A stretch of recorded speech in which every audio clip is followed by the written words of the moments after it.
what's cracking, lacking, and stacking, everybody? This is Maurice Walls, aka Maurice Walls, and welcome to www.IntellectualRadio.com. And you are tuning in to another perspective, where that's what we like to offer. We like to offer another perspective. You got people tuning in already. You got Sister April and Sister Kimberly. But before we start to get everything popping, get things cracking, I want to introduce this brother, this Gucci-looking brother. Dapper, debonair-looking brother to my immediate right. Hey, everybody out there in TV land and Facebook Live and all over the land. This is your boy Chris Davis, aka Smooth Cuts. Now, you're tuning in on another perspective, and I like to say this: a good week lately. So Why? What makes it a good week? Well, because I was so excited that today, my son just got baptized. All right. So that's just I was very excited about that. So first baptism for you? Yes. So this is first baptism. So I'm very excited.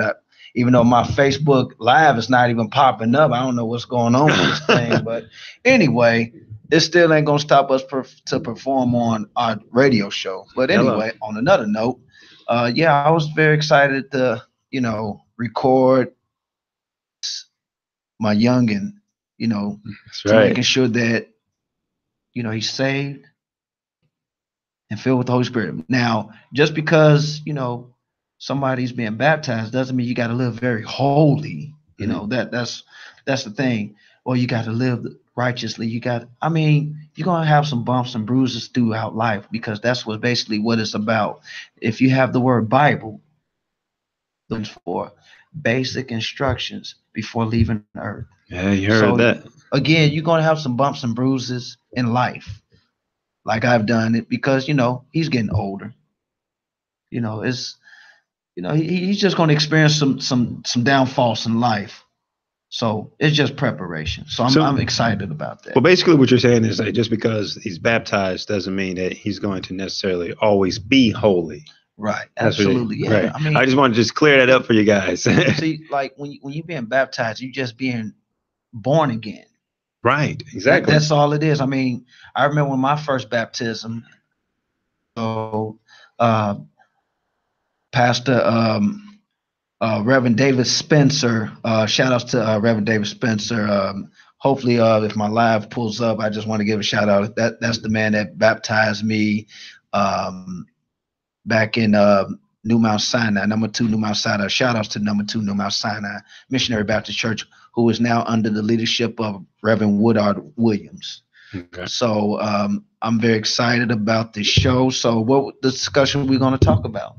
Well, one of the things I want to, I always like to start the show off by giving my condolences to the people out there who have lost their lives due to it's like a host of different things, and I always tell people I'm very sensitive to the loss of innocent life, and I know there's like a lot of things going on right now because like the energy. Hey, brother Rose, how you doing? It's one of our brothers I was in the military with. Right. The energy is like really bad right now. Yeah, you know what I want to give out. We need prayer. We need more baptisms. And also, I want to give my condolences out to I can't think of the apostle name. He's the creator of The Awakening. Oh, yeah. The show The Awakening. Yeah. So I want to give my condolences out to. He just passed. Yeah, he just passed. Oh. So he's pastoring there on Liberty Church, right there on 79th and West on the south side of Chicago. I remember that. Absolutely. So that's where they filmed The Awakening. I remember that show, brother. I remember that show like yesterday. Yeah, absolutely. I remmer watching that show as a kid growing up. Yes, that was a really good show, believe it or not.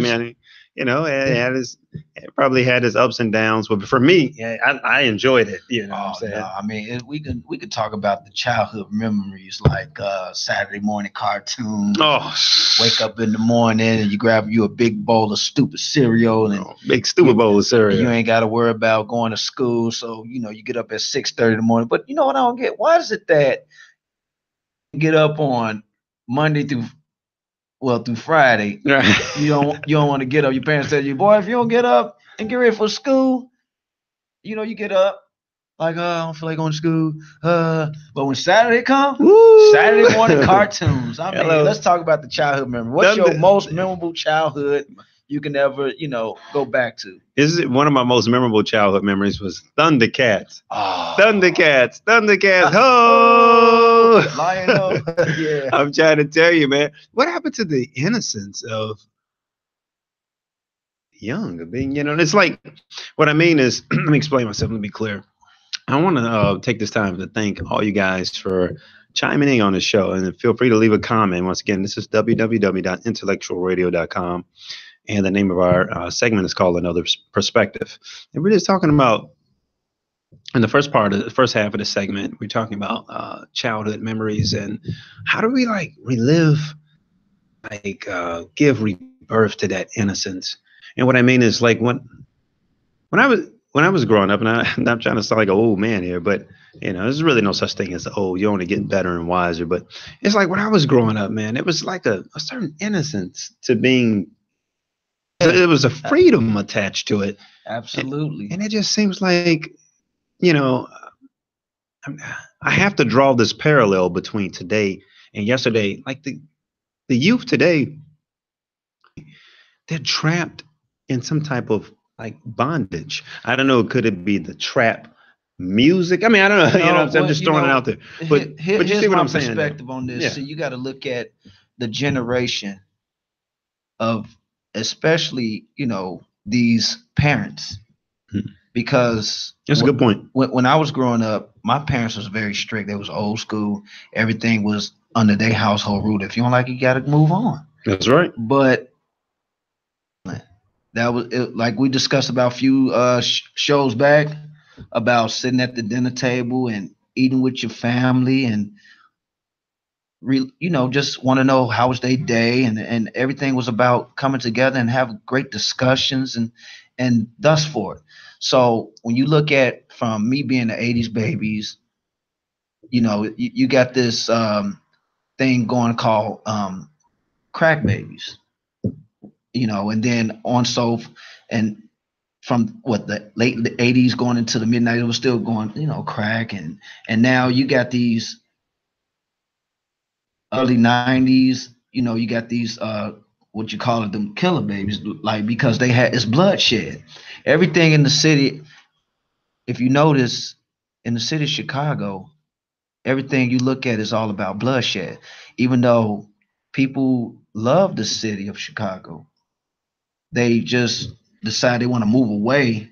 But at the same time, it's about, how can I put it? It's the heart of the city that they love, the desire, because Chicago is always a place for visiting family members, and it's not, you don't have it like in different cities and states like Mississippi and Atlanta, because everything that they built was structured. See, down south and up north is different. Yes, ma'am, and no sirs down south. Yeah, and whatever, and all types of stuff, because it wasn't structured. Yeah. So but my parents, they was raised. They migrated from the south to the north to, everything was just, coming together.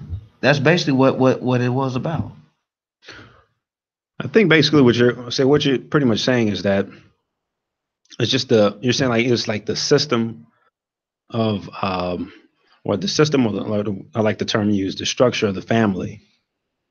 It was totally different. Like you just had a different value system, right? That was promoted and that was exercised in the family. I can definitely see that, because just the other day, and to you all, thank you for tuning in to another perspective. I can't even tune in. My Facebook Live is just, oh my God, it is tripping.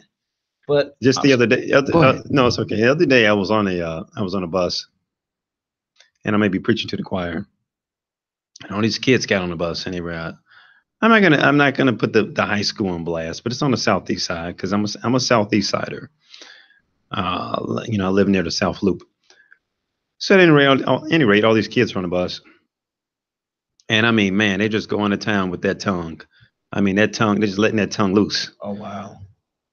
Every MF, SOB, and vowel and nasty word that you can think of that that kids really shouldn't be saying. Because, like I said, going back to what I was originally saying, it's like when I was growing up, and to tie this directly into what you were saying, there was this, you did have this structure, you had this value system that was established and was setting in place.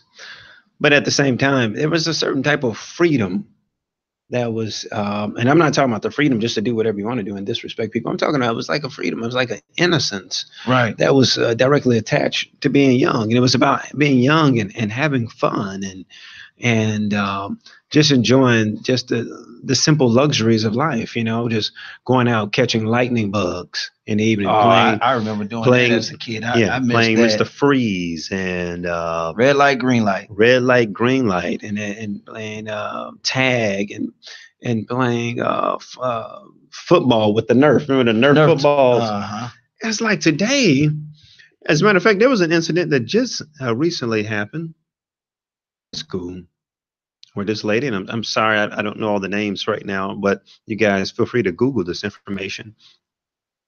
Morgan Park High School, a very popular high school on the south side of Chicago. As a matter of fact, it's one of the highest ranked academically in the nation. This girl was, oh my God, she was attacked severely, sophomore, junior, and she was attacked severely by her fellow peers, and they were fighting and arguing, and they jumped on her, and they were fighting and arguing over her, one of her fellow classmates, I don't even want to say peers, her classmates got jealous because she complimented her boyfriend on Facebook. Really? So they jumped on this girl. Because of what she said as a compliment? As a compliment to the other young lady's boyfriend on Facebook. But so basically what she did, she never disrespected. No, she didn't disrespect the girl. Wow. So you see what I'm saying? I'm like, growing up, and you made a very valid point. I just want to speak to that point is, technology and society has changed. Yeah, you know what? But I'm sorry to cut you off. Before it was technology, when we was coming up, Sean was Light Bright. Light Bright. And that's when they evolved into little laptops and stuff like that. So connect the dots and all types of stuff. You got My Buddy. And with that, when they say My Buddy, the dolls, now you got the social media. Right. I see what you're saying. So you're just basically talking about like the evolution. The evolution of technology has changed. Yeah, and that tremendously. And oh my God, within that evolution, it's like, and guys, feel free to drop a comment on what we're talking about. This is a really casual and kind of laid back show today, but it's like throughout that evolution process, you see the dilution of the social familial change, or familial, which is Spanish for family change, the social structure. You're right. I remember when I grew up in the South myself. It was just for some time. My mother was overseas. My mother's a jazz vocalist. She was overseas living in France, in Monte Carlo, France. And I was living in Memphis, Tennessee. And every day we got up in the morning, even though, and this is my play Grandma Queenie, if you listen, Queenie and Uncle Tommy. Hey, Mama. Grandma Queenie, every day we got, before we everybody dispersed and did what they had to do, we prayed together. This is every morning we prayed. Really good food. We had greens. Hey, that's my beautiful. What type of greens? Was it grains or grinds? No, it was grains. See, we black people, when I say the difference between some good greens and some good grinds, right? Grinds means, it's that when you walk in the kitchen, it's that smell. You be like, oh, that's some good grinds. Right, exactly. That type of grinds. It's no grinds, right? And it's like the family structure was totally different. It was totally different. No one was like on a cell phone and sending out texts and Facebooking and Twitter, hitting the Twitter and whatever the case would be. I don't even have a Twitter account. So the thing about it is, like, I can see exactly what you're talking about, man. It's just the fact that technology has changed. Technology has changed everything, like uh, almost crazily. Because I'm just reflecting on the time growing up. Talk with each other. We actually had talks. We would sit out on the porch, okay, or right in the front. You know what I'm saying? And we talk, and either Uncle Tommy or one of the other family members, they had meat on the grill. You know, they're grilling some shrimp or some fish or something like that. And we're out there. We run into the trucks. The kids, we were actually active. We would run to the trucks. If we didn't have any, any in the refrigerator, we had to go buy them. I remember that. Freeze pops and our push-ups. We play Mr. Freeze and stuff, and we actually communicated and we talk and we interacted with each other. But now it's like, oh my goodness, the only communication I see, interaction I see is FUSOB blankety blank blankety blank this, especially when I'm on a bus. That's the way they communicate, because again, with the structure, ability, like Brother Ace said, it has to start with home. Going to raise these kids right, they're going to go out wild and out, and then you're going to wonder why your child is 6 feet in the ground. That's right. I hate to say this, but I'm speaking logically truth. I myself is not going to be a perfect parent, but I'm going to give my ability to give him the best that he could, what I've experienced as a youngin'. Again, I'm growing as well, because it's never too late to learn anything. You learn stuff every single day. Absolutely, as long as you're alive. So because we're growing and we're breathing the same air, and we're acknowledging our surroundings, our peers, everyone. So my Facebook people, it's my beautiful friend, Marcelle. Tom. Brother Tom says, dope with the bow tie. I'm not trying to be no Muslim or anything. It's just a unique look. Appreciate it, Brother Tom. Tom, why don't you chime in? And we discussing about how the evolution between the 80s babies and the 90s babies and the millennium babies, how they evolutionized the society. So feel free to chime in. Absolutely. But on another note, go ahead, Brother Reese. Yeah, there was something that just happened recently. I just want to speak briefly on this. There's a very popular artist, and I'm sure, and speaking of popular artists, I think the Grammy Awards is going on tonight. Yeah, it's going on, because it's kind of like a little low on the Facebook Live, but it's all good because we're able to showcase our talent on YouTube as well. Right, so absolutely. It's still... We still keeping it going. We funky fresh too with it. But there's a popular singer by the name of Erykah Badu. Are you guys familiar with Erykah Badu? Yeah, really? Okay, great. So at any rate, she was just recently interviewed by a very popular or up-and-coming magazine called Vulture. I think it's called Vulture magazine.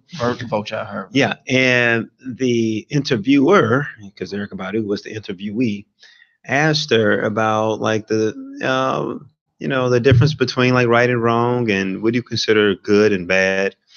And she brought a really good point. She was talking about, well, there's two sides to the coin.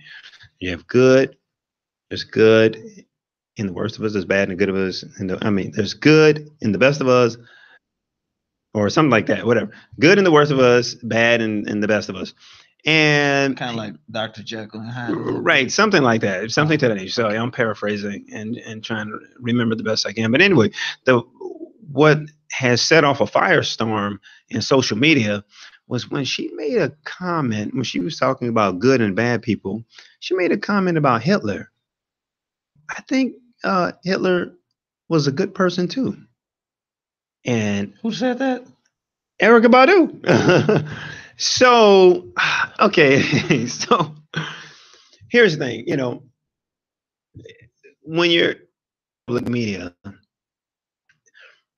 here's what I have to say to Erykah Badu. You have to be very careful of what you say. Now, I'm going to like touch base on what it is that she was trying to express, what she was trying to convey. Yeah, because sometimes, I'm sorry to say that, but sometimes the words that celebrity could say things that they know they not meaning to say, and twist it around and make you feel like you're an antagonist. Right. Yeah, absolutely. And that's what the media, they've That's good what at doing they're it. very persuasive in The anything media, yes, through the public eye. the media is good and great at destroying people. Malcolm X couldn't have said it any better. Is that the media will destroy you. So Erykah Badu, and I want you guys, hey, how you doing, Naya? So I comment on this. I want to talk about this.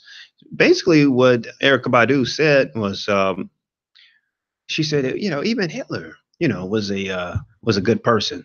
And the gentleman who was interviewing said, wait a minute. We gotta pump the brakes here, Erykah Badu. What do you mean by Hitler was a good person? And basically, what she's saying, it's always two sides to the coin, two sides to the coin.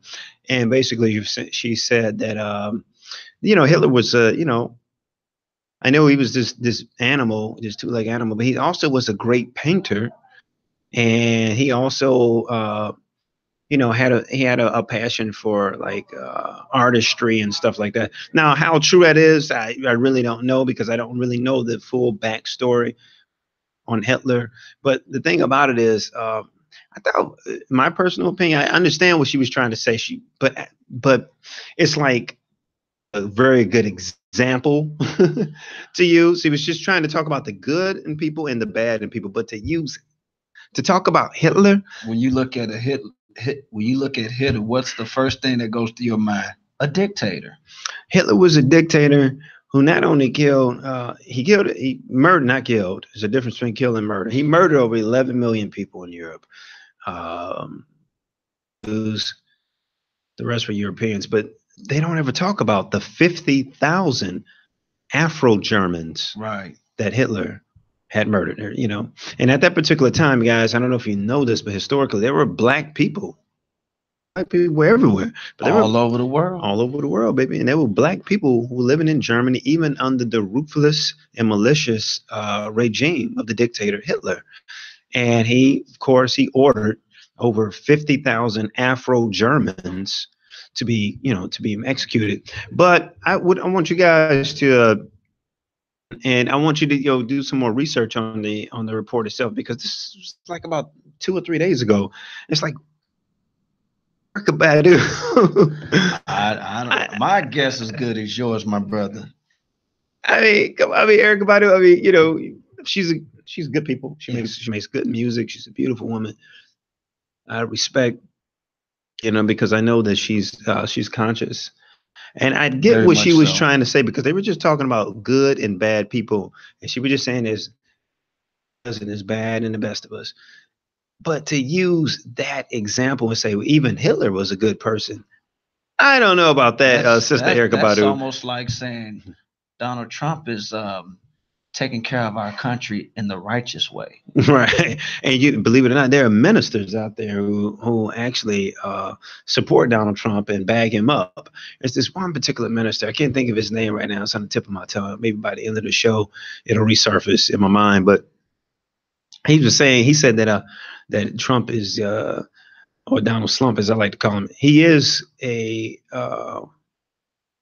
walking truth right now. He is this minister. He's this minister, a white minister. Yeah, I mean, don't get me wrong. There's some black ministers out there who support Trump too. Well, you right. You got that right. It's kind of like an Uncle Ruckus. Uncle Ruckus, the Sambos, the Coons, not the Uncle Toms. No, the Uncle Ruckus is right. from the Boondocks that says like you gotta make sure the white man is covered for everything as possible. So right, exactly. And so the thing about it is, it's like point, like we all know that Donald Trump. I mean, this dude, he could put on many white robes as he wanted, hold as many crosses as he wanted to do. He's still going to burn in hell. But the thing about it is, getting back to Erykah Badu, I just didn't really understand why she used that particular example. Like I said, please feel free to Google that interview. She was interviewed by the Vulture magazine. And I can't think of the gentleman's name right now, off the top of my head. I left my tablet at home, but he was talking to Erykah Badu about good and bad people. And how you doing, Tracy Carter? Well, and Erykah Badu brought up something about Hitler, even Hitler being a good person. Brother Chris? Well, on another note, I just wanted to give a shout out. That was kind of like in the beginning, but we're gonna still give a shout out to brother Ace. He's not here with us, but in spiritually, he's always watching us through the social media. Shout outs to brother Ace and also brother Kareem. 100K. 100K. So brother Ace, we will see you back on the show next week, and we know that you but we're gonna keep it grounded for you guys. So much love. Absolutely, brother Cream, brother Ace. You guys know we love you, and we'll see you. We'll see you next week. They're probably at the crib enjoying the Grammys right now. Probably so. Watch, listen to that Bruno Mars. Wait, how does that song go? 24 karat magic in the air, yeah. I don't even know how the words go, man. Look out! Right. You know, all that stuff come from the Times, Morris Day. You know, the gentleman who produces for Bruno Mars actually is a white guy. He plays bass and keyboards and stuff. I think his name is something Brunson.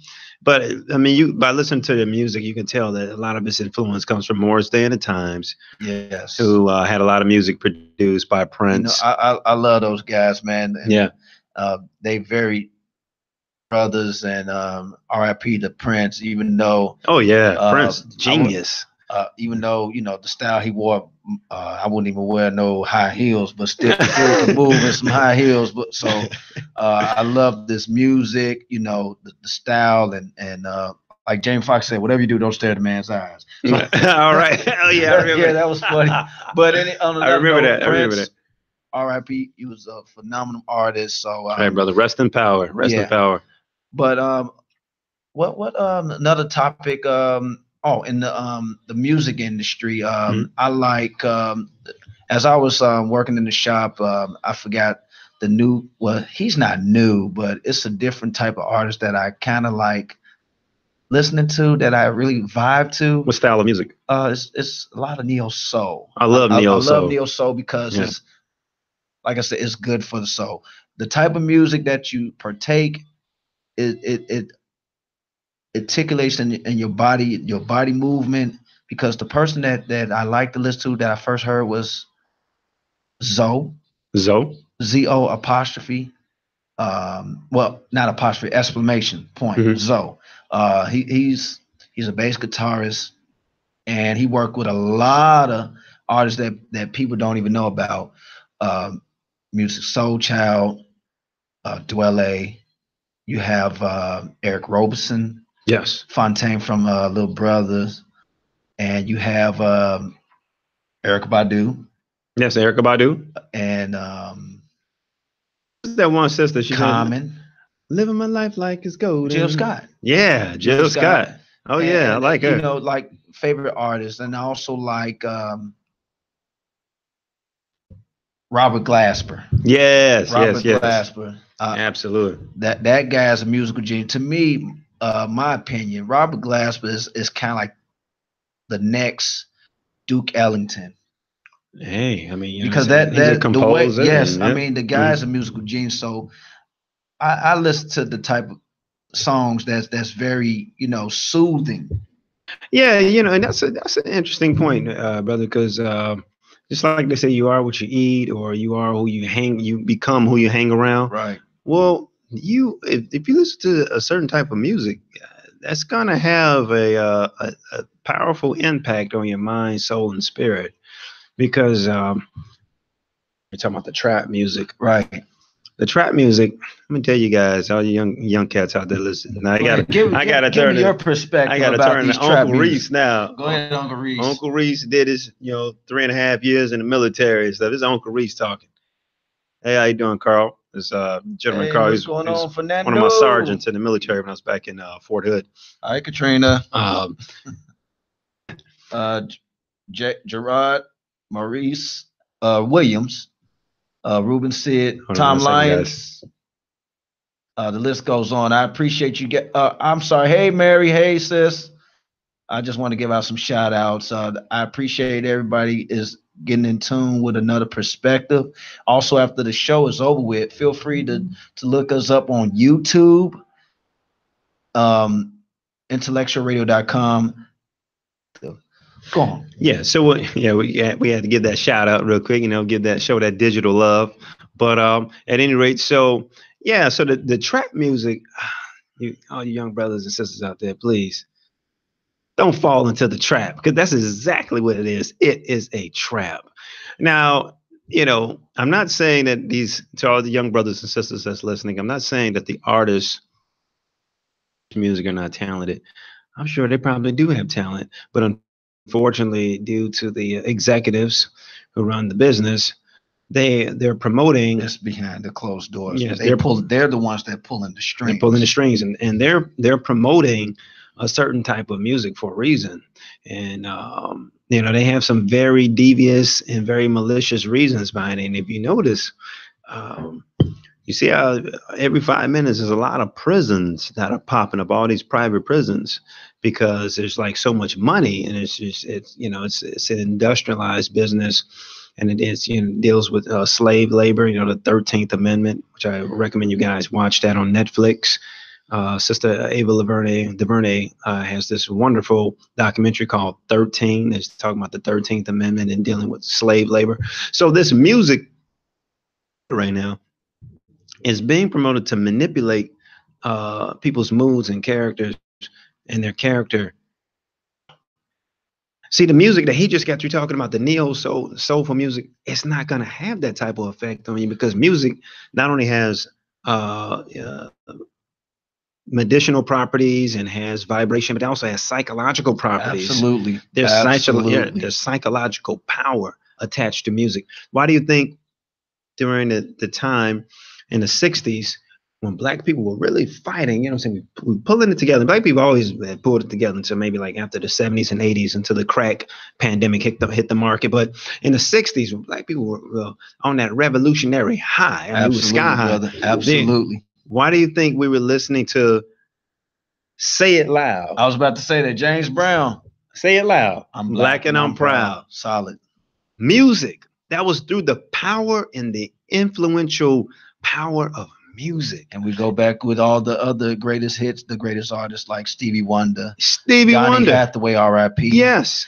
All the songs that make us black people come together as a unit. Al Green, Let's Stay Together. Come on now. Unified ourselves as a whole. Now, hey, Miss Wilcoxon Davis. Hey, what's going on, brother Jarvis? Former teammate Chavis, Coach Davis. How you doing, peoples? I appreciate you guys tuning in on another perspective. What's going on, Will? My childhood brother from Stateway. Shout outs to Stateway Gardens. 3835 and 302. That's where I was from. So the music, I'm saying, so music does have power. So, people would get up, I've had a guy try to debate me before on this on Facebook, wow. And, Facebook has just turned into this huge, debate club. But I'm going to tell you something, man. Music has the power. Before man ever uttered a word, you know how you communicated? Communicated through music. Right. They were playing on rocks.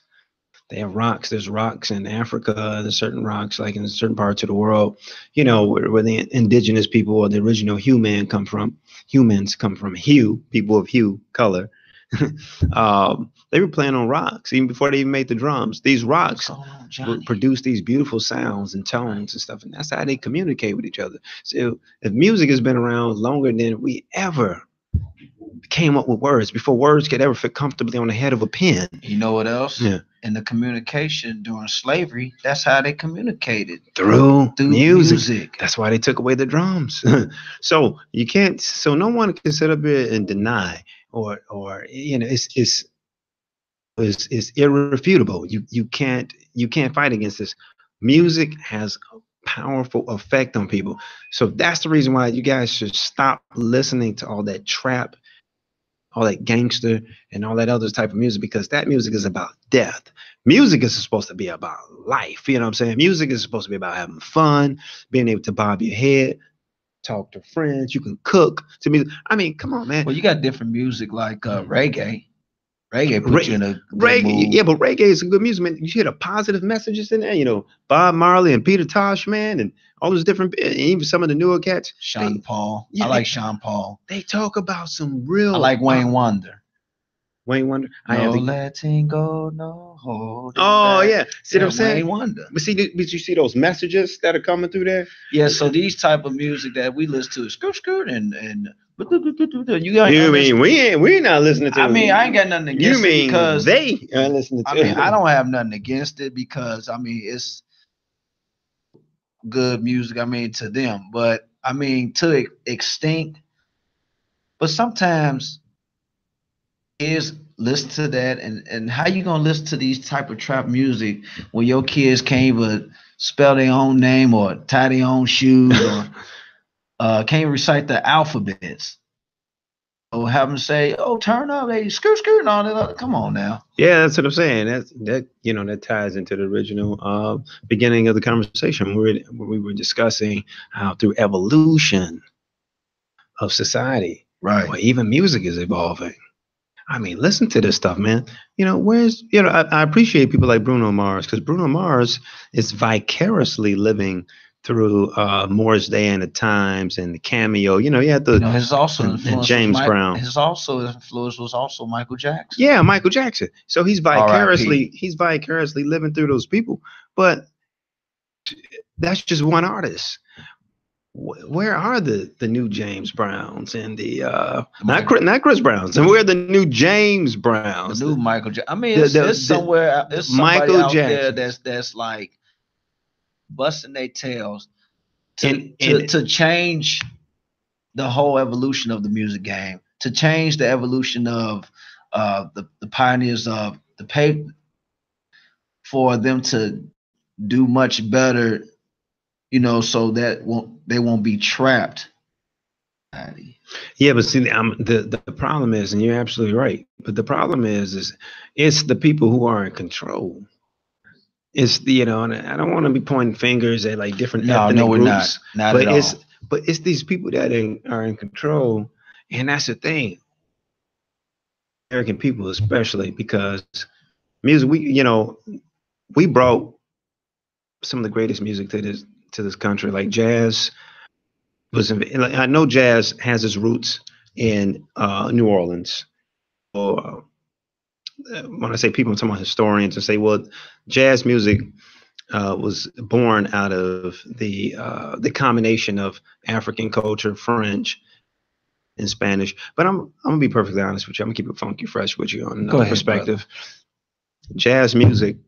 I'm sorry. Some of the main concepts in jazz music or blues, all that stuff comes from West Africa. And those concepts are like the different traits, like call and response, or what they call ostinatos, which is like this repetitive musical pattern. Like we used to be in marching band here, and I both used to be in marching band. I played trumpet, trombone. I did. He played trumpet. So hey, Cindy, how you doing? So hey, what's going on, Clyde? Hey, Dreamcatcher Kimmy, Doris, one of my classmates, Dusable, Ace Young.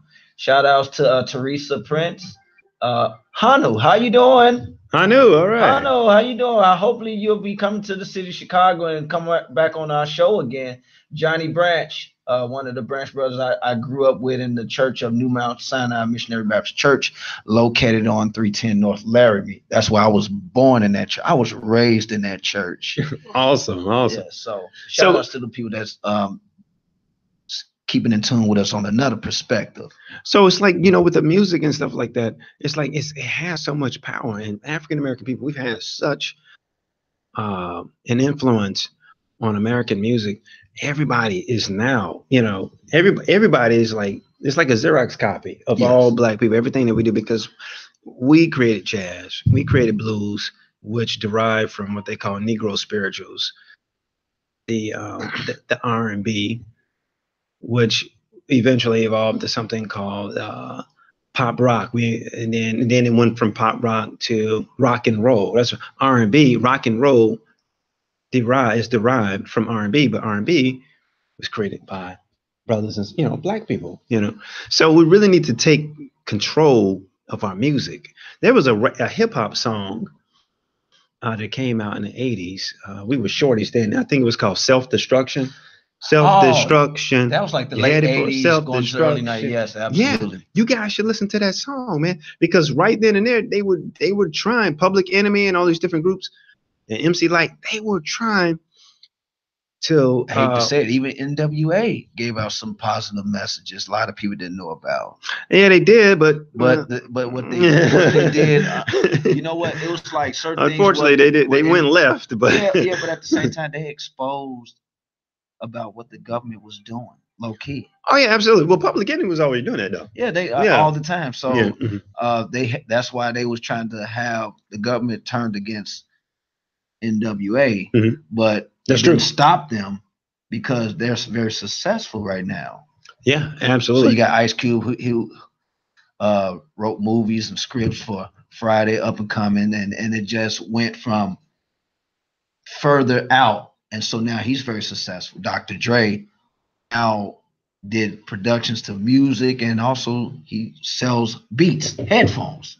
So now he's the top market in the music industry. So we just got to take control back of our music, because if we don't, Charlotte, how you doing, sweetheart? These executives and stuff, all they're going to do is just continue to use music as a weapon. Right now, music is being used as a drug, as a weapon to, in my opinion, especially when it comes to all this trap and gangster music, it's being used to incarcerate our people. Absolutely. It's trap. It's called trap for a reason. Your mind is trapped because you have no place to go.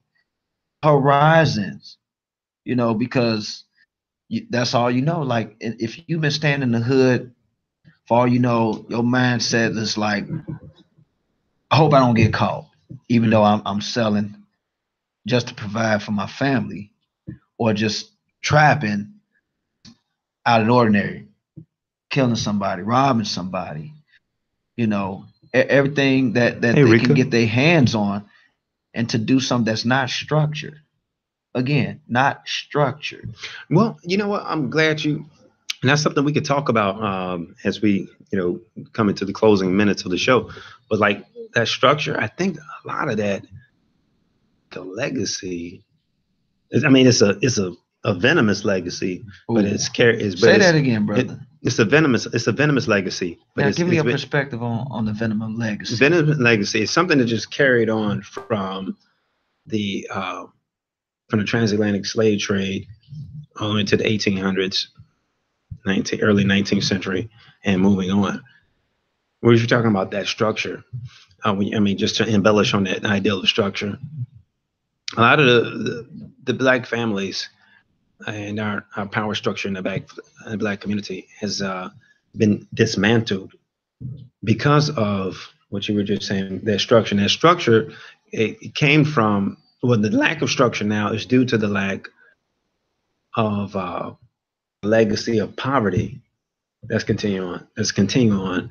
There is also there's a legacy of mental illness that came out of the transatlantic slave trade, and how they, how they treated our ancestors with the utmost cruelty, and fed them sloppy seconds. Right, absolutely. And the food, yes, you are what you eat. Right. So all of this, all these things of which ultimately led up to this structure that you were talking about, and I love that word, structure, that has just been poisoned. It's been intoxicated.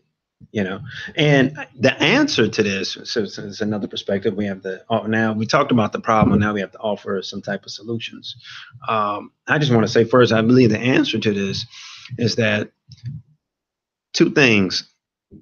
Black people, we need to pool our resources together and create our own industries and control our own markets. Hopefully everybody get this on another perspective. People who's listening, who's observing our radio show, just take heed of the moment and acknowledge of what we're giving this information to, because you never know what the person may went through. For tonight's homework, I'm gonna just say this. Tonight's homework, I want whoever's listening to go to your loved ones and just start a structure from the household of what you can do to change for what this household need to be done from negative, and turn it into a positive outcome of it. So that's the homework assignment for that. Start a new coming legacy. from my perspective to y'all perspective. Yeah, it's time to start a new legacy, man, because that's a short film that I'm going to work on. I'm not going to give too much of the short film away, but it deals with that. And I'm still waiting on being on the show, brother. Oh, I got you. My next short film right now. I feel hurt, but it's okay. It's okay. That's what we really need to do. We got to start a new legacy, because if we don't, we're just going to continue down that path of destruction that we're currently on. We're actually going to have to wrap things up here. We really appreciate you tuning in to another perspective on www.intellectualradio.com. I'm your host, Maurice Walls. And I'm your boy, Chris Davis, a.k.a. Smooth Cuts. And you tuning in on another perspective. And I like to say peace and love. And financial increase. See you next Sunday. Peace.